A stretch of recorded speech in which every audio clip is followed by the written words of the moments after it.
Welcome to Zwida Media. If you're new to this channel, please subscribe. Don't forget to like, comment, and share. Here's a new video for today. Enjoy.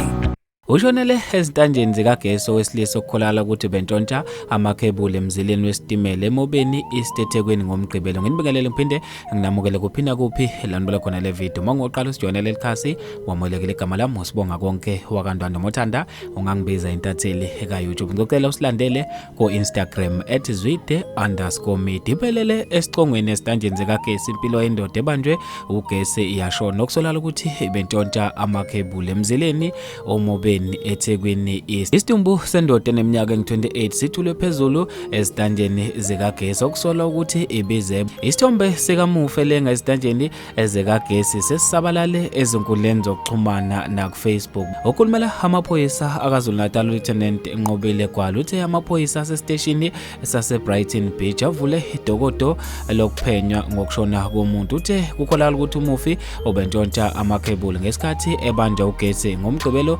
ngo-1 emini. Bafethu ke lezi indaba ezibhlungu endlela emangalisayo. Ngizofisa ukwazi okubhala kwakho ngalolu daba khona lapha kwi-comment section. Mina njengentathela YouTube sengiphuma kanje ngithi awungibambe evidweni elandelayo.